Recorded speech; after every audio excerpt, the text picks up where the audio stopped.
if like something's going on. All right, we're live on Facebook. Yes, we are. Rosemary Steinberg, ombudsman in the healthcare field for over 25 years. Yep. So glad you could join us. Thank you. Already integrated the new introduction. Practicing. Luciano's done. We might be on. CJAD 800. You're listening to Life Unrehearsed with Matt DelVecchio.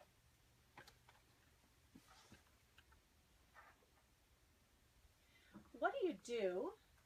What do you do if you're dissatisfied with care in a hospital setting or a CHSLD or the CLSC? I know that I sometimes do nothing and just sit back and wish that things would change. But You scream. I do. Yeah, help me. We're going to find out that today. You're listening to Life Unrehearsed. I'm Stephanie Erickson, social worker and family caregiving expert, here with Matt DelVecchio, who specializes in free retirement home search and senior transitions. How you doing, Matt? Doing very well, Stephanie. Very well. You know, in the second half, we have also an interesting segment, kids and screen time. I need the help. So we're going to have Sandra Reich on the second half of the show. Should be very, very interesting. And hopefully we'll find the answers to help out with that. But it's interesting. So the guest that we have in here today, I'll introduce her formally in a second, but her title is Commissioner of Complaints and Quality. And I have to tell you, Matt, I think that's my title at home. The job of all parents, being an ombudsman, right? Yeah, but you know, there's usually one person you go to for all the complaints. I find that's me. Is that your wife's role too? Yeah, well, it depends on the Okay. nature of the complaint. Sometimes they go to dad, sometimes they go to mom. Oh, really? Okay, Oh, so yeah, at my house, it's always me.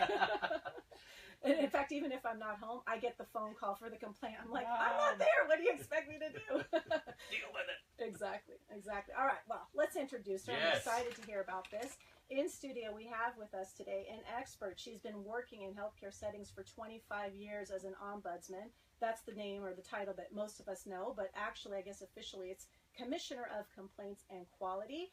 And here we have Rosemary Steinberg. Hi, Rosemary. Welcome. Hi, thank you for having me. Welcome, Rosemary. It's our pleasure. So, Rosemary, as an ombudsman, is the role the same no matter what the setting is? So, for example, a clinic, CLSC, CHSLD, hospital, is it the same wherever you are as an ombudsman? Yes, pretty much. We're there to examine complaints. We're there to help. We're there to help resolve things and mediate. Okay. Now, Rosemary, it's interesting because we hear about complaints and some make it to your level or not, and some don't. Maybe some people are shy to talk about things. But what would be some of the most common complaints that you would get in a role of ombudsman? Really, in healthcare, there are three major reasons that we get complaints. Access, it's delay. People are feeling that their access is too long. Telephone access is always an issue. Then it's the actual quality of the care that they've received. They don't necessarily agree with the end result. And thirdly, and really most importantly to me, is how that care has been delivered, the interpersonal relationships, the communication. So when you're talking about access, that has to be hard in this setting. I mean, what's so beautiful about our country is that everybody has care. What can be frustrating for people is that if it's not an emergency, you might have to wait for their care. So is it related to wait times for care that might be considered not like, you know, plastic surgery or something like that, but for something else? Or is it usually related to I'm in the hospital and I'm waiting here at the hospital for a week to get something done? All of the above. Okay. It could be accessing an appointment in an OPD clinic. Okay. It could be accessing surgery. It could be accessing an MRI. Healthcare is very personal, and people believe, and it is the most important thing to them. You know, we're talking, by the way, with Rosemary Steinberg, an ombudsman for over 25 years. Very happy to have you here, Rosemary, because there's a lot of questions. Healthcare is changing so rapidly. People are trying to navigate through it. You know, we were talking, and if we think we have a legitimate complaint, do we go right to the ombudsman, or where should we go first? 90% of most dissatisfactions are managed at the level that they occur. So you should always go first to exactly where it's happening, then you work your way up. So if we're talking acute care, the nurse, the bedside nurse, the head nurse, nursing director. If something's really complicated and involves more than one department, then often it's best to come to an ombudsman because we have an overseeing view. I'm curious to hear how you've handled the formal complaint process, or if you've not and maybe have been too shy to do that, give us a call, 514-790-0800, or text us at 514-800. Rosemary, when someone has a complaint, sometimes, at least for me, the thing I always think about is, if I say something, is that going to affect the type of care that I'm being given? Is the doctor going to be frustrated? Is the nurse going to be frustrated? The nurse's assistants, and then now my care is not going to be as good. Do you think that's one of the things that gets in the way of people speaking up directly, like you're saying, first level, to the people who are delivering the care? I wish I could say you're wrong, but you're not. Indeed, that's what people worry about. And yet, when an ombudsman is doing what they're supposed to be doing, we're there to make things better, and most staff know that, so that they don't. Some staff, when I walk down the hall, say, "Oh no, not you." Oh no, here she comes. That's right, here she comes again. But most staff say, "Oh, I'm so glad you're here to help." It's an interesting point you're saying, because I guess sometimes it really is a thankless job. I can't imagine, you're trying to represent the clients, and at the same time you've got staff that are under the gun, under pressure, and you're trying to do the best you can. If it gets to an ombudsman level and the client and the patients are still not satisfied, do they have any recourse? Can they go even above the institution itself, should they need more answers? There are. The Health Act has two kinds of complaints and two kinds of recourses. So if it's a non-medical complaint, it comes to the ombudsman of the institution. If the patient or user of service is not happy with the results of the ombudsman, they have recourse to the protecteur de citoyen, and it's our job to make sure that that the user has all the information about that. Similarly, if it's a complaint about medical services, medical, dental, or pharmaceutical, the recourse is to something called a revision committee, which is a subcommittee of the board of directors of each institution. Okay, so now you're getting too technical for me. It's going over my head. When you say non-medical, because that's what we go for the ombudsman. So we talked about this before we came into studio. After I had my first child, they took her out of the room. They were going to do something with her, test her for something or other. And we had a little, there was a little paper on her little bassinet that said, nursing or breastfeeding, whatever it was that they wrote. And when it came back, I saw that they'd given her formula, right? So I was furious. That's considered non-medical? That falls into that world? Or yeah, that's a nursing issue, because a nurse or perhaps a nurse's assistant might have given the formula. But what I would have always recommended in that situation was for you to speak to the head nurse. Yeah, well, as an exhausted mother, that was the last thing I think I would have done. But what are some other non-medical examples? Not happy with the care plan provided by a physiotherapist, social worker isn't moving fast enough in terms of placement. It's everything that is not an act done by a doctor, dentist, or pharmacist. Okay. And you talked about placement. In fact, in my world, this is a real life example. Just last week, dealing with someone where they were getting pressure from the social worker. They had been there 4 months, but all of a sudden, and a good news story is the patient, an 85-year-old woman, was improving with COPD. But now it became, okay, you've had your 4 months, you're doing well, you need to be out Monday. And this was a Wednesday conversation this week. And now all panic breaks out, which the family felt was a little unfair. What would you recommend for the family in those situations? I believe as an ombudsman that patients absolutely have their rights, but rights don't come without responsibilities. The goal of a hospitalization is always for somebody to be discharged into a safe environment. If it's my family member who's in the hospital, I have an obligation to project about what's going to happen. Try to plan as quickly as you can, with an understanding that you may have to be flexible because things may change. Now, one of the things you just brought up, Rosemary, in studio we have with us Rosemary Steinberg. She's been an ombudsman for 25 years. You mentioned you mentioned users' rights, and I know in reading some of your stuff that you sent me, confidentiality, respect, informed choices, but now you're talking about just advocating for yourself as well. That's a right that you have. It's a responsibility that you have. Yeah, that's it's interesting, right? And responsibility, and I think all of us have to be more responsible, and that's the message you're trying to say. Can't rely totally right. on the staff of hospitals. And Rosemary, one of the things I think everyone understands the situation with budget cuts, and we're very sensitive. Maybe we even hold back in terms of our complaints and in terms of what we want to see. We don't say it. So what I think one of the big questions that I would have, and I think you're even encouraging, it's not bad to complain. Everyone's going to learn. And so what we'd like to do after a quick traffic update is, why should we complain, and why is it actually a good thing? But first, we're going to head to the CJAD Traffic Center for a traffic update. Now an update That from the was a great exit, CJAD 800 Traffic Center. That was a great exit. Still very tough on the westbound. Are you want me to run down? Oh, go ahead, yeah. You're coming out of traffic, so I'll Okay, get I it. need to go to the bathroom. Sorry, Rosemary. Is that okay? Yeah, Yeah, it's perfect. You're doing great, You and I'm are sorry doing we're coming great. right back. 20 and southbound 15 does remain closed. In addition to that, the westbound 20 also closed completely between Unrehearsed and First Avenue. Northbound 15, that is starting to slow now from De La Vérendrye into Turcotte for the westbound med volume there from St. Michel back to the Carry. Southbound right to Goddard starting to slow now St. Sever all the way into Mirabel, and the inbound tunnel, that is tough now from Motorville. More than 80,000 Canadians will die this year from cancer. Canada can't act fast enough. Go to standuptocancer.ca to learn more. Traffic and transit every 15 minutes on CJAD 800. Your next report at 4:30. This is Luciano PPL from the CJAD 800 newsroom. The NDP has chosen Ontario politician Jagmeet Singh to take over from Tom Mulcair and lead the embattled party into the next federal election. Singh romped to a first ballot win with over 35,000 votes. I'm officially launching my campaign to be the next Prime Minister of Canada. He easily defeated his three rivals, Northern Ontario MP Charlie Angus, Manitoba MP Nikki Ashton, and Quebec MP Guy Caron. Angus came in second with 12,700 votes, followed by Ashton and Caron. Next, news update at 4:30. The gold standard in journalism. A Sunday night staple. 60 minutes on your radio. Sunday night at 7. News Talk Radio. CJAD 800.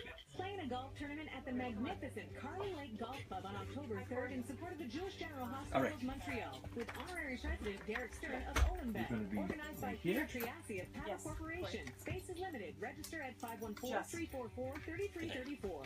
Alamon Coco, the most sought-after breakfast spot for you and your family. Rosemary, unique you're doing lousy. You're going to have to leave. Okay, no problem. Sorry, Rosemary. I mean, normally we don't run out like that. It's an interesting. You're amazing. Just Matt, you didn't have to pick me up off the floor. So great. You're You sound coming very out. relaxed, actually. Your question was, why should we complain? Or, you know, the second part of your philosophy, the complaints are good, right? Yeah, that's my philosophy. Tell me dinging. No, I just shut off. That's why. It's the Okay, so I'm not going to do any. We're not doing any banter, right? With its unique Y-frame Matt, design. you just want me to come in and go to the Well, question? yeah, we could, or do a little better. We're going to have lots of time, and we're already in Get a 2,000.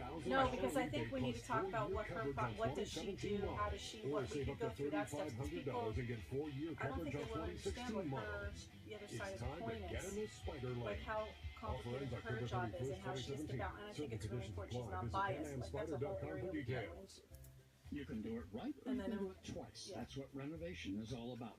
What I love about Okay, working as a so consultant or an ARCO is you'll to still them. get into Cutting the corners is not a solution. I'll do your teaser questions. Yeah, what you just did. and I'll then I'll just get From into in-house your designers to true project role. supervisors who work with homeowners. So we can to highly banter on that experienced first workmen. if you want. Kitchens, Teaser. bathrooms, basement development. If you're looking for Why don't we no do that? Why stress don't I renovation, come in, call say me what we now have in for studio. Matt, you asked a great question. I'll bring it up, and then I'll do something personal. I'll bring it back to what I said to Commissioner at home. Why is complaining good? I have some issues with Strikeout complaining Cancer at home. is We worth kind it. of joke about it, and then you With can Make go a Wish Quebec and then for ask their her third your annual question. gala to make a child's wish come true. This year, their goal is to raise at least $10,000 to once again grant the one true wish of a child Does that work for affected you? by life-threatening illness to bring them Matt, hope, yeah? strength, Absolutely. and joy. Play a part. Attend the gala Friday, October 27th at Really the good, Chateau Rosemary. Classique in St. Yeah. Leonard. Yeah. There's someone who said that she talks about Rosemary was nervous before. Well, you told me Not to. You told me to be careful, so I'm careful. But I it's should talk personal. longer. No, I think it's good because your All point right, is what's being today's made. plan? Clean the What house, happens kids when people hockey, go the on back is they and start groceries going at off and the Groceries, listener when? is like, That's the where easiest is this part. going? I This placed was our a question fresh that was grocery asked. order Where's and my picked a answer? time And then slot on they get trailed off. Walmart.ca So last night it's while you were perfect. looking around. Thank you. Your solo music. Okay, after hockey, we'll visit Walmart and they'll bring our fresh groceries to the car. And Can we actually, afford that service? It's Really? free. Oh, you're so Come sorry. enjoy their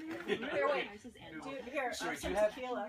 do you have headphones? Do you have headphones that are on there? Free online Just in grocery case we get a pickup call. service. I'll do Visit walmart.ca you do your /grocery thing. I'll for do a call-in availability. request. Concerned And about then your you'll health ask, and we immune ask the system? question? Rely on Probaclac probiotics capsules to help support your intestinal flora and immune system. Probaclac, available in You know what you pharmacies. could do before I was Probaclac, thinking? take You care should of go back and yourself, watch take care some of the your live health. shows. Yes, I will do that. Probably That's will have true. your This is life. Life There you go. Unrehearsed with Matt DelVecchio and Stephanie Erickson.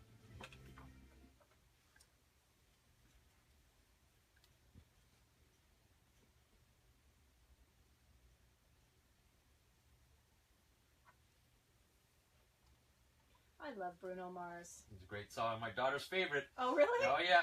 He makes me so happy when I watch him. I don't know. I always smile when I'm watching him. He's just like, he's so full of just love and joy all the time, you know? Puts a smile on your face. Yeah. You're listening to Life Unrehearsed. I'm Stephanie Erickson, family caregiving expert, here with Matt DelVecchio, who specializes in free retirement home search and senior transitions. We have in studio with us someone who has 25 years of experience in healthcare settings as an ombudsman. Officially, her title was Commissioner of Complaints and Quality. And as I said in the first half, that's my title at home. Now, Matt, before we went to traffic, you were asking Rosemary about why we should complain and how complaints are good. And I have to say, maybe in the healthcare setting, but at my house, I don't think complaints are good. I get annoyed when my kids are complaining. Stop complaining.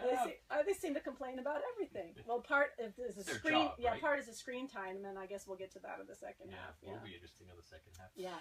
So, Rosemary, yeah, exactly. I think there's this maybe stigma that people shouldn't complain. That's the way we've been brought up, like good boys and girls. And we understand with Minister Barrett on the air all the time and things are being cut, maybe we should not be complaining. And I think your philosophy is a little bit different, and I think will be refreshing that there is some positivity in complaining. One, you're complaining about an issue at hand, but I think it will also improve institutions as well.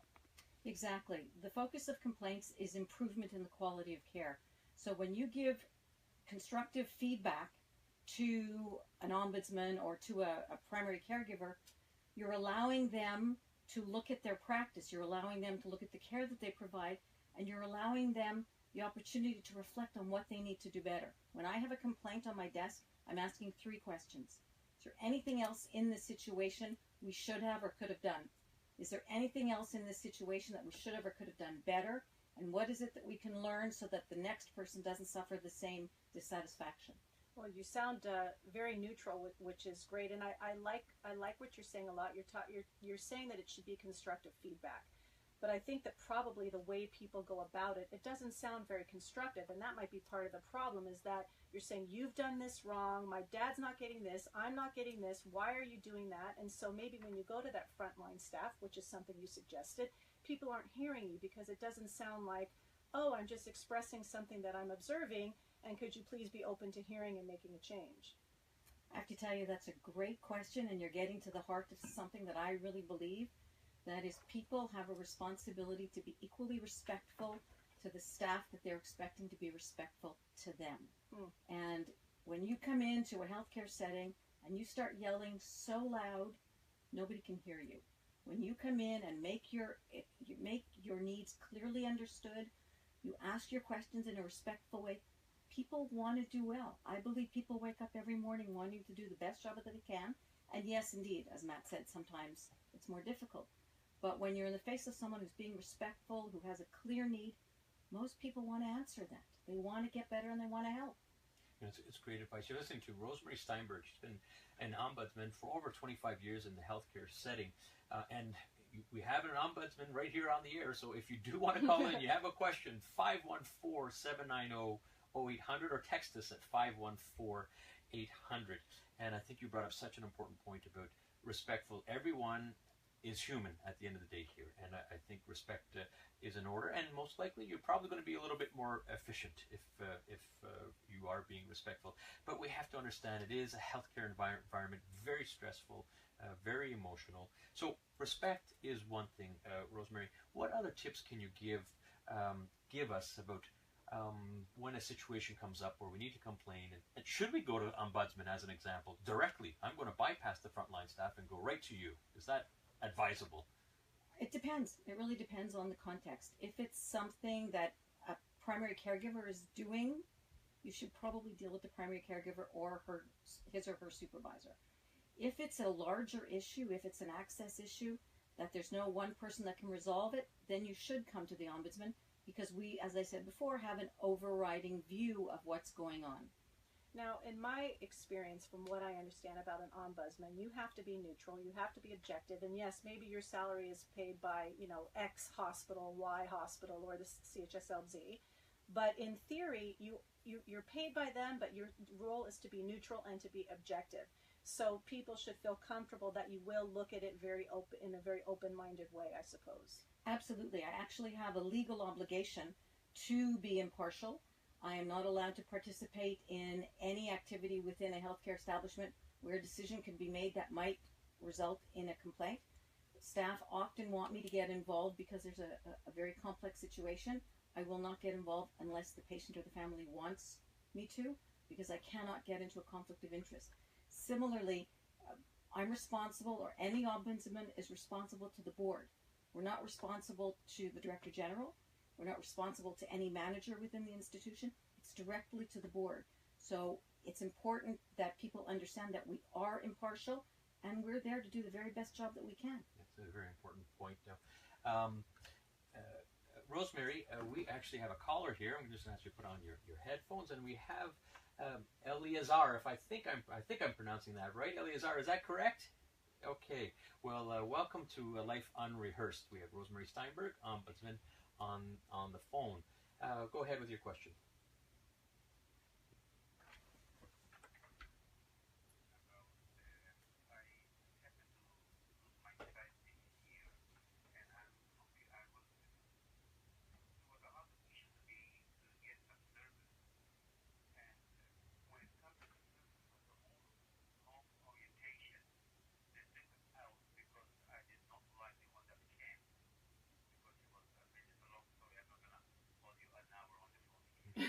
Well, thank you. Well, that's good. We don't have an hour anymore. The challenge you're facing.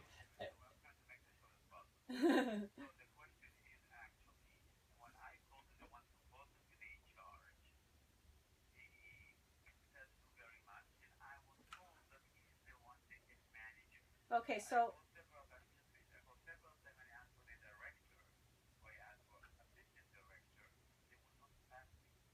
so the question is, I'm sorry to cut you off. I just want to make sure we can get the answer in. And let's not talk about the specific institution that he brought up, but just in a general way. You're saying go to their direct supervisor, go to the manager.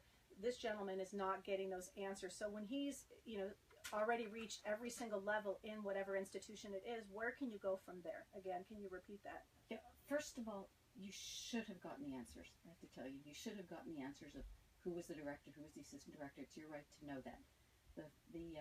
Generally, the website of most organizations have that information, but all public healthcare establishments must by law have an ombudsman. And if you just call the operator, the reception of any establishment, say I want the name and phone number of the ombudsman, they will give it to you. Oh, perfect. That's great advice. Yeah, these are. Thank you very much for your call. We have another call, Sandra, who apparently is trying to move her mother. Sandra, are you there? Yes, I'm here. Hi, Sandra. Welcome to Life Unrehearsed. Oh, thank you. I'm calling because my mother's 81. She's in housing right now, and she can't. Her social worker, she wants to move, and her social worker is not helping us to move. Okay.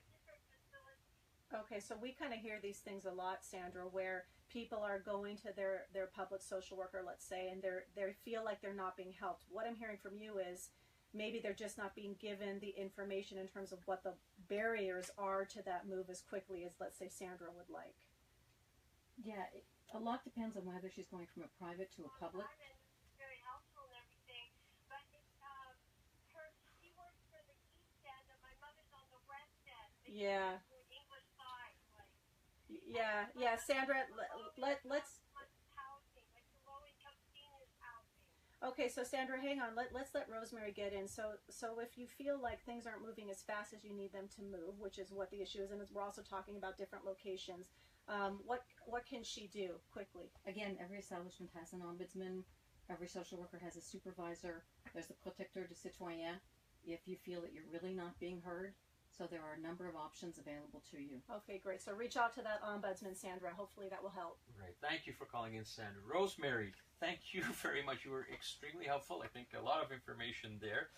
I guess the message is if you're frustrated, you want to make a call, reach out to the ombudsman. They're out there. They're there to help you. And they're going to try to do the best they can, won't they, Rosemary? Yes, they will. All right. Again, thank you very much. Coming up, a very interesting segment on kids and screen time. That's is it right. too much? Is it not enough? Yes, yes.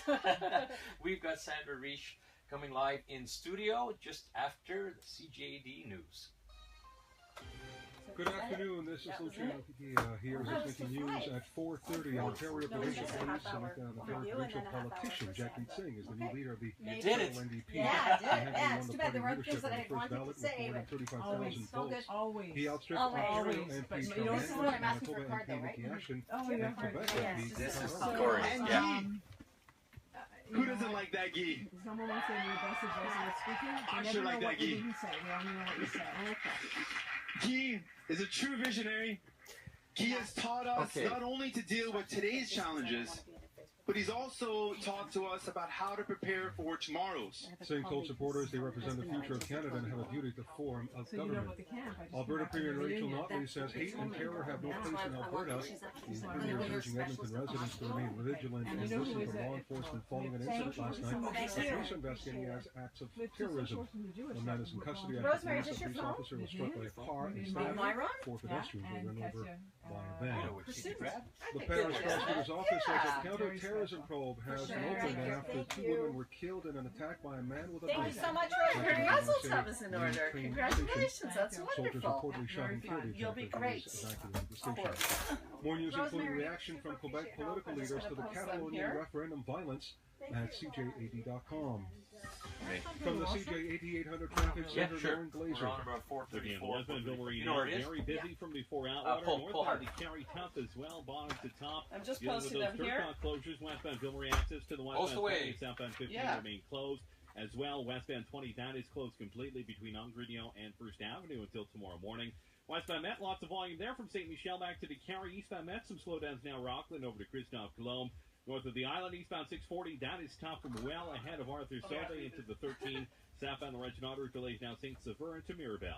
At MontrealJobShop.ca, they're proud to work Just around the posting clock, them here. connecting It's local always so employers hard, huh, to Matt? local Like, job trying to, seekers. like, Post your not job at cut somebody off, but- We got a MontrealJobShop.ca. second call. Traffic and Ah, transit let's every go I know, Friday I nights know. on CJAD It's 800. always a hard Your next balance, report, though. Channel And then I 445. never know, like, I'm trying not to be rude, but at the same time, From you the have to Rendezvous Weather Center, clear tonight. We 7 have is to the keep low. moving the Tomorrow, show, sunny, and high it's 19, hard. sunny, high 22 right now for Tuesday. Find out how Temperature at It is Montreal, difficult. 17 degrees. Really got it, though. Next well. update at Really 5 got it. o'clock. Breaking news as it happens. News Talk Radio, CJAD 800. This newscast brought to you by Notre-Dame-des-Neiges You're Cemetery. opening, right? For your loved ones, for your budget, for peace of mind. See why at cimetière Notre-Dame-des-Neiges.ca. Yes, I'm opening. Thank you for making iHeartRadio the fastest downloaded app in Canadian history. Over 1 million downloads and counting. iHeartRadio is your access to Canada's best Was that radio really stations. nice? Tons of commercial-free music channels to see anywhere. Last week came in the wire. We have a week, so as soon as I have it, I'll show it to you the video. Did all the kids come? For 20 out of 25. Amazing. Really? That's amazing. Yeah. But volunteers, we had about 38, 34 showed up. Amazing. Yeah, I've never met a group of people like this in my life. Great, Cora. I'm so happy for you. Sushi Heaven is down and out. Muscles, an awesome electric guitar, bacon. He's gonna be harder than that, though. But all that's about to change. CTV this fall. I had feelings. I have a bunch of feelings. Jason Ritter stars. Where's the check mark? One man's journey to save himself. Oh yeah, I no, I've got gotta that. pray But is there a on check it. mark somewhere on the I gotta screen pray I beside didn't the get it. name? Is that it? The check mark means it's It screen. wouldn't take my money, and then I tried up here, and it says that spot is Okay. not. You can't park there. But there's a sign there that says, but I didn't see any sign. Where did you park? Perfect. Good. I Just on didn't the know street that. where I So saw a bunch it of actually ended cars, up being so I don't know. a You didn't put money in? No money but anywhere. no, that's I good to know. I didn't know that. was gonna meet her. Perfect. It was weird. I know it's expensive. Yeah, well, I hope not. I hope not to. I better be good. You were very busy radio week this week. No, It was a big week. It's like my fourth time on the radio this week, and I did a TV I'll show. pass You on saw I did that Oh, Zoe nice. show.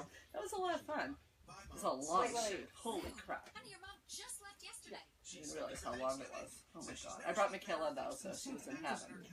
What grade is she? She's in grade 6, Corey. She's going to actually. She did her entrance exam this morning. Herzliya. Yeah. Grade school. So at the Y, where the Y is. Yeah. Yeah, so that's where I am. Oh yeah. The camp is. That's our Yeah. spot, Can you our believe partner. it? No, I cannot believe it. Like today. Bat mitzvah. Working on it now. Thank them. Is that Good. us? Okay. Yeah. Perfect. Perfect. Good. Yeah. Thanks. What are they talking about?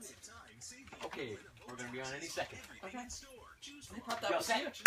Feels more I was rushed. getting all dancey. I thought that was you, but it was a commercial. Then I felt like an idiot. We do have a song coming up. Okay, great. I love this song. You better not have changed it. Of course, I changed it. No, you did not, really? Would I touch Drake? My son would be so upset. Okay. So who ended up sponsoring your show? It's Natasha Hall. The past few months, Yeah, we're Go good. ahead. Alavida, which is a new division of Canaan Federally for. Oh, great! That's so appropriate. Yeah, it's well, not Canaan. It's not having to do. It's about celebration of life ceremonies pre-death, all done online. They do Celebration of events. life. I like death It's and events, post. community centers. They organize a cater, everything. Yeah.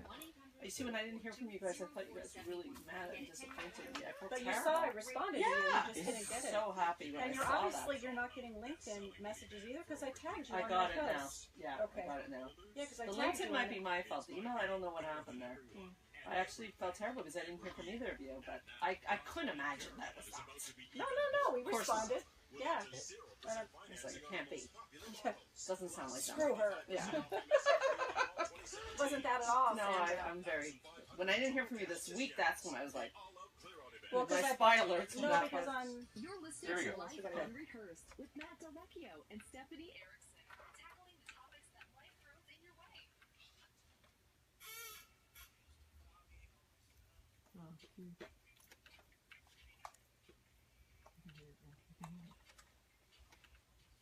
Sing it, Drake. Woo! Cell phone, iPad, TV, computer. We're about to talk about all of it. You're listening to Life Unrehearsed. I'm Stephanie Erickson, clinical social worker and family caregiving expert with Matt DelVecchio, who specializes in retirement homes, searches, and senior transitions. And I don't know if you have this problem. I have this problem pulling my kids away from screen time and wondering how much is too much. And I'm very excited we're going to be getting to that topic today. Oh yeah, I think every parent has that problem. So yesterday, it's fall. The leaves are falling. The kids, of course, are all on the phones and iPads. That's it. Stop. Put it down. We're going the old-fashioned. We're going outside and actually raking leaves. And what's that? Exactly. You're raking leaves. Exactly. So I was in an hour outside doing the leaves, and enough already. Yeah, it's incredible how much focus kids have on those screens. It's amazing. That's why I'm really excited about this topic and kids and screen time. And we have our resident expert Sandra Reich to talk about this. Sandra, thanks so much for joining us on Life Unrehearsed. Oh, always a pleasure. Sandra's the owner of Montreal Center of Anxiety and Depression, and we're going to talk about first question: how much is too much? What is the new normal, I guess? Well, first of all, anxiety in kids now is at an epidemic high. And screen time and technology is a key factor. So we definitely are giving too much. There's no question about it. When someone comes into the clinic with an anxiety problem with their child, the first thing we look at is the technology. That is a huge factor. So maybe instead of how much is too much, is technology is a privilege for children and not a right. Maybe we have to do a bit of a paradigm shift on that. Because I think we give it to our kids very easily, and there's a lot of research that shows there's a lot of problems there. Sandra, why is there a connection between anxiety and screen time? Why is that connection happening? Great question. So what happens is when you're on any kind of screen, dopamine fires in your brain. And dopamine is like a very exciting feeling. It's what you feel when you first fall in love. It's what you feel when you're jumping off, bungee jumping. It's a great, exciting, the crack cocaine of the brain, if you will. So imagine, if you will, your child is on screen and they're getting that huge buzz in their brain. And it's going very, very quickly. And now Matt comes along and says, let's go rake leaves. And it was a little bit of Like, a really higher tone of voice, too. Right. Or lower tone, come rake leaves. It's a bad voice. So you remove the screen, and the brain is still going very fast, but it's not consistent with what you're doing. So that feels like an anxiety symptom in your body, and that's very, very concerning. So you have children saying, I'm bored, I don't want to do this, but they're also starting to feel very, very triggered, and that's a huge problem. That's anxiety. You're listening to Life Unrehearsed. I'm Matt DelVecchio here with Stephanie Erickson, and we have Sandra Reich talking to us about kids and screen time. I think as the generations have gone on, Sandra, social development and social skills are being affected. And I was driving my daughter. We were going to pick up her friend, and we're in front of the house, and I said, okay, go get Maria. And she says, well, I already texted her that we're here. And like, wouldn't have never even thought, but that's the new norm, you know. Yeah, my daughter texts me, she's upstairs, and she's like, you know, what's for dinner? I'm like, are you kidding me? You're upstairs. So I think as all parents, we worry that the social aspect of our kids, they're just not getting the same social development that we did in our generation. So is this just us paranoid parents, or is it true? No, I think that actually it's really good parenting that you're aware of that, because I think social skills are the cornerstone of life. We need to have social skills. We are social people. We need to connect with others. And when we're on if I'm talking to a friend of mine and my daughter would be on her phone, she's missing an opportunity to learn about social skills. So I think the fact that you're noticing that is actually a sign of good parenting. It's very important. It's not paranoia. You need absolutely to have your kids to learn social skills so that we can send them out in the world and know what to do. So you're saying I'm a good parent. So this is being Yes, Facebook Live as we speak. I'm recording this right now so they can actually hear that. Because they don't witnesses too, but they won't leave a word. Questions are good. Now I'm saying you're a good parent if you're putting in effects. So you're on the right avenue. Which is all to it. Execution is key.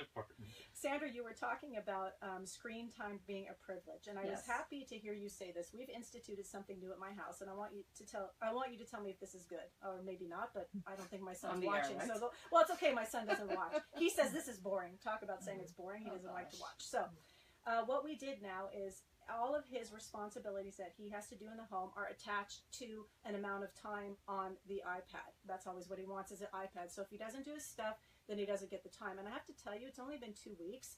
It really is going a lot better. Is that what you mean by you have to earn? That's brilliant. Let me show you. Yes! You're a good parent too, and she's executing for sure. Okay. So let me show you all the things you did there. Okay. First of all, you've set up a system very symbolic of life. You work, you get paid. That's how life works. Last I checked. Okay. Generally, if I don't work, I don't get paid.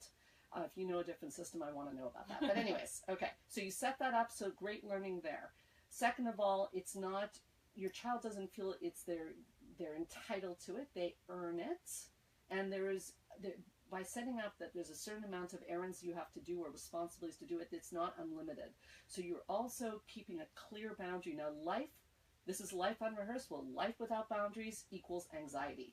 Life with boundaries equals safety and security. Well done. Oh, thank you. And well done, Sandra Reich. Yeah, that's pretty good. You know, I'm Italian, right? So I guess the old schiaff in the back of the head is not an option anymore, right? It worked for me as a kid, let me tell you. Now you do it, you got a doorbell ringing 30 minutes later saying, Mr. DelVecchio, order for your kids. Yes, but now we have the opposite. We have people not putting any consequences at all, and that's also not working, right, so to be fair. Consequences for sure are part of it. Any other recommended consequences that seem to be working? Take the technology away. If your kids are not being respectful to you and they're not doing what they're supposed to do, why are you giving them technology? You're reinforcing bad behavior. I'm a behaviorist. You don't reinforce bad behavior. Take it away. Don't be shy about it. Respect is not negotiable in the household. I think one of the things that at least my children found hard, and finally, now they're 12 and 9, I think my husband just got it, is that we have to be clear with what we meant. So we actually wrote down contracts and had them sign it, and was all related to time and rewards and phones and iPad and stuff like that. Now it's really clear for them. So I think that's what's working better for my son. He still actually has the same amount of access time, but I think he understands now what the rules and the boundaries are and what the expectations are, and it seems to be working. I love that, because you writing it down made it clear for you guys also to be on the same page. And that's another factor, is the husband and wife have to be on the same page. So my husband and I often have to review that, because he watches much more TV than I do. So he's more likely to be lenient. And if the messages start to get inconsistent, we can have a problem. So we work it out together. It's amazing. And one of the things that I'd like to bring up is sleep patterns and health. You know, sometimes I'll get a text or I see the kids in bed and the phone is beside them, and you know they've been watching or texting, and it's midnight, 1 o'clock in the morning. Elementary school, and it just goes on and on and on. So one of the things, Sandra, I think, and we're seeing more and more studies, I believe, about sleep patterns and how But it you know affects what, health. Matt? I remember you telling me a story. You fell asleep and the phone hit you on the head, Yeah, so you're guilty there too. I'm just guilty. In fact, that's another question coming up as well. The role of parenting and the role of kids. But so let's talk about those two issues: the role of parenting and the role of kids, and sleep patterns and health. We're going to leave it for a second here, Sandra, because we do have to get a traffic update. So let's get an update from the CJAD Traffic Center. Great question. Good filler. Great. That was good. I'm like, Melatonin, very interesting, and empathy is very So interesting. just for you to see what happened there. So at 4:45 we go to traffic. Okay. And I'm trying to stretch it, and I'm stretching it too long. She comes in with a quick 5-10 seconds to build that. I answer it, and then so it was a filler kind of thing. So we're both watching the clock. And so she filled it, and then boom, we can go into that. Yeah. So just to The big seat to fill. you'll get used to it. Okay, so Matt and I, that part is you will get that. yeah, that's going to come with We've time. only been really successful that probably the last maybe 6 or 7 weeks we've Yeah. started to pick up that we can do that. Throw something in, it distracts for 10 seconds, and then we come right back. So how did you do that just now? Because I looked at the time and I'm watching him, and I know what he's trying to do is to stretch us to get us out at the time we need to get out. And I realize that he's rambling. He's made a point already. Now he's just trying to make it again and again. So then I throw in this story that he told once where the phone falls on his head. Oh, okay. It's related to technology. He can laugh. It takes 10 seconds, and then he can get us out. Oh, look at the finesse. Who knew? Okay, so let's go super quick. You're coming out of traffic. Turn this down because he's really Here, Yeah, she's not going to need those anyways because we're not no taking call-ins. Yeah. So unless you're comfortable with food, you could order. It's no problem. I feel like this level. So the two questions are sleep patterns and health, and then the role of parents in parenting or setting a good example and sleep not a bad patterns and example. role of parents. But obviously, now I can't hear anything.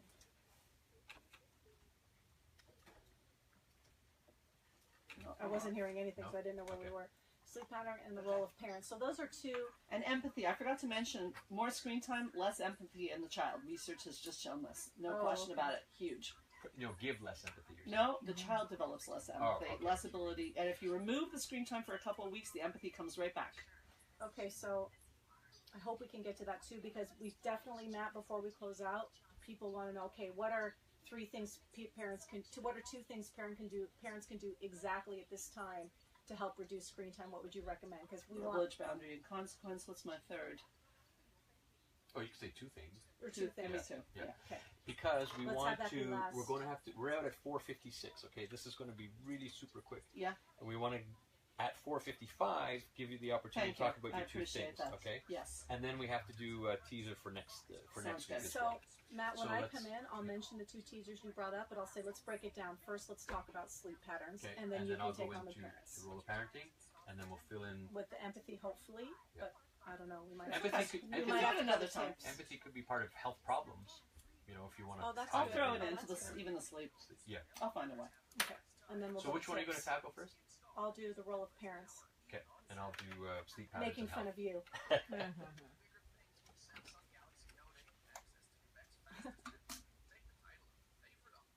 Goes fast, my God. It's unbelievable. Especially I find the second half. Yeah. The second half is Which is always true fast. because we go to 56. Yeah, it's amazing because I've done a few second halves. It's like, It's what? like- I didn't even say anything. 4 minutes less on the second half. It's good to see you. It's been way too long. Yeah. But you know, now, well, in the new part to talk about, but after our discussion with Chris, But a good year, right? switch it up, and this could have been first It half. just keeps getting better. That's You know what I great. mean? Like, Although, switching my it up daughter's in maybe. the I mean, that's up to hospital. you Your guys. daughter's to in the decide, And he but- brought up a good Yeah. point. What? He almost said, I don't even care about halves. I care about intro, Oh, getting no. questions to Yeah, get the there's younger things audience actually. and the older. I've been Mix it up, running mix it all up. day. Is she going to be That's what I okay? took from Well, that. the offensive Yeah. was good because we didn't even mention seniors. No, We were it just was all about children and She knew it. oh, here's your buddy. She knew it, Jill. and thankfully she Jill said, Sanio, I knew commercial. this was Oh, yeah. something Oh, that's for talking we again, don't know yes. really where it came from.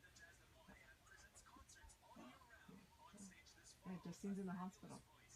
It just seems in the hospital. Why? Acute Oh, yeah, I was pancreatitis. going to talk about that. Quite serious, actually. But, What are you doing here? well, I have my shifts. So Okay, I'm so doing this shift. we're, I'm we're going about upstairs. to go after. Do you have a minute? I want to hear I what's have going to. on. Oh, yeah, sure. Okay. Where Or is if she? not, Which hospital? St. Mary's. Jesus. Different dull moment. On the other hand, I got a $10,000 grant. Okay. For Camp Aaron? That is so Like, good. That's amazing. From? Moyer Foundation. Awesome. They asked for, they put out a call, and I said, well, fine. And we did, and we got it. Amazing. Good. Yeah, we're going into this season with a lot of funding. Good. And a better, clearer team, I think, too. Here we go. Here we go.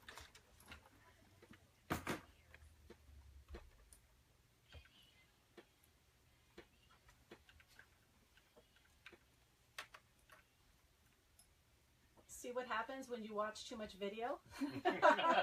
That song says it all. You're listening to Life Unrehearsed. I'm Stephanie Erickson here with Matt DelVecchio. Now, Matt, I hate to call you out on this. Before we went to traffic, you asked Sandra Reich, who we have in studio today. She is the owner and founder of the Montreal Center of Anxiety and Depression. We're talking about screen time and kids. And you asked her 2 questions about sleep patterns and the role of parents. We'll have to break that down. I'm going to take the first, sleep patterns. Matt is a terrible example, by the way. I guess it's the 2 issues are combined. He falls asleep and the phone hits him on the head. So clearly The old he's phone slap. Yeah, exactly. He's staying up too late on his phone. So I guess kids are doing the same thing, Sandra, and they're having problems? Yes, but there is a big difference in your defense, Matt, is that children's brains are not fully formed. So if you're doing it, you're not destroying your brain. There's an old adage that says keep them alive till 25, because till 25 their brains are not fully formed. So it's a lot more serious if they're on the screen before they go to bed. Although Sandra, my wife, does question whether my We all do that. I wasn't going to go there. You did. So yeah, before sleep, not good. The light that goes in your eyes affects melatonin. It's going to disrupt your ability to have a good night's sleep. Not good. I also am guilty of it. I have to say that publicly. But again, one believes my brain is fully formed. I think this is an example as do as I say and not as I do. Not ideal. So you definitely want to have the conversation about what goes on. I think that kids at a certain age can understand that this is going to interfere with their sleep and therefore affect how they feel the next day, their mood, and even empathy, by the way. Even empathy is a big factor in screen time. Empathy goes down. You need empathy to function well in your schoolyard. So elaborate a little bit. So the message is clear. Parents, be parents. Set a good example for the kids. And in empathy, I find this one really intriguing because I see this. Yeah. So could you just explain that a little bit more? What do you mean by that? The research is unequivocal. More screen time, less empathy. Is that because of the games they're playing Yes. are bad games? Okay. It's not that they're bad games. It's, again, that dopamine rush is not building the muscle of compassion towards our fellow human being. It's instant gratification very, very quickly. So therefore, if your child is showing, let's say, signs of lack of empathy, there's a very easy, incredible solution. Take them off technology for 2 weeks and do a technology diet, and you'll see empathy starting to return, and then gradually go back and bring it in with new boundaries. Okay, but is it also connected with games? Because I noticed that with my son, he's not playing the games anymore where he was getting angry at. Like we've made him remove those from the iPad, and things got better, and he does seem to be a bit happier. So can it also be the game as well as the amount of time? Yes, absolutely. Games just make it even worse. Right. But the whole idea of the speed of technology and real life, even myself, if I'm on technology too long and someone's talking slowly, I get impatient. That's not a good quality. I want to go, hurry it up, push the fast key. That's not good. You're listening with Sandra Reich, talking to us about kids and screen time. So just yesterday, Sandra, we had a family supper with my stepdaughter, and she's on the screen, and I want to bust her. So I go around and I want to see it's on the screen. And I go, tomorrow's show is about kids and screen time. And she has all this German language on her screen. She goes, Matt, do you realize without screen time, I wouldn't be able to speak the 5 languages I speak today? Wow. And I was like, okay, I think you got me on that one. Well, so, there are definitely are there benefits, good times for screen time? Yeah, and I'm it would be remiss not to mention that, so I'm glad you did. There are a lot of good things about technology. Let's not throw the baby out with the bathwater. We love technology. We can learn from it. The world is changing because of technology. We want it in our kids' lives. We have to know how to use it carefully.